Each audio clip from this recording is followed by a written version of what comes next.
పాత్రికేయ మిత్రులకు, మీడియా వారికి, రాజకీయ ప్రముఖులకు, గోపాల్ గారికి, హీరోలు ఇద్దరు వచ్చారు, నాని గారు, నరేష్, హీరోయిన్ అందరికీ ఆల్ ది బెస్ట్.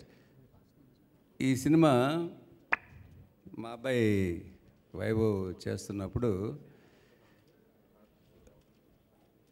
బాగా ఏదో కామెడీగా వస్తుంది నాన్న అన్నాడు.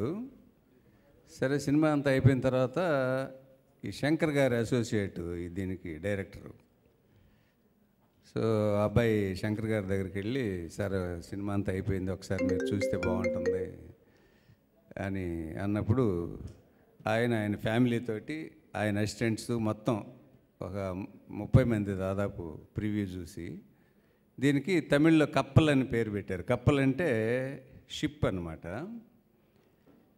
అసలు ఆయనకు అర్థం కాలేదంట ఫస్ట్, కప్పల్ అని చిన్న పేరు పెట్టారు, సినిమా ఏమో కామెడీగా ఉంటుంది అని ఒక 5 నిమిషాలు అనుకుని ఇక తర్వాత కప్పల్ అనేది మర్చిపోయి సినిమాలో ఇమ్మర్స్ అయిపోయి సినిమా శుభం కార్డు పడే వరకు నవ్వుతూనే ఉన్నారంట.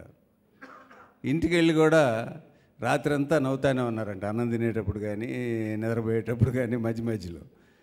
సో వాళ్ళ వైఫ్ అడిగిందంటే, ఏంటండి ఎట్టా నవ్వుతున్నారంటే, ఆ సినిమా ఏంటో చాలా బాగుంది అన్నారంట.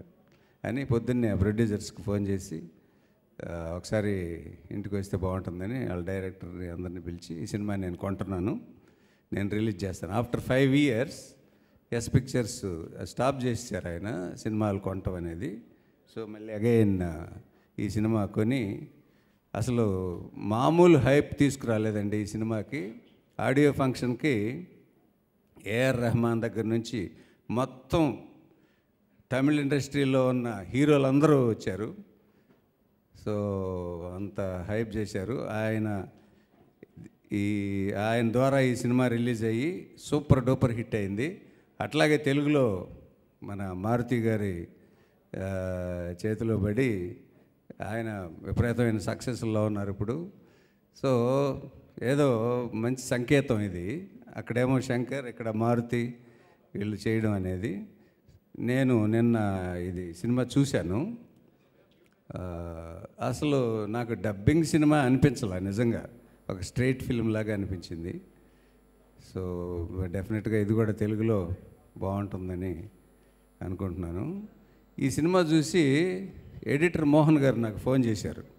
అంటే దాదాపు 15 సంవత్సరాలు అయి ఉంటుంది ఎడిటర్ మోహన్ గారిని నేను కలిసి. నా నెంబరు పట్టుకుని ఫోన్ చేశారు మధ్యాహ్నం ఒక 2:30, 3 o'clock అప్పుడు. సార్ మీరు నిద్రపోతుంటారని నాకు తెలుసు, అయినా పర్వాలేదు, మిమ్మల్ని డిస్టర్బ్ చేసినా పర్వాలేదని ఫోన్ చేస్తున్నానని.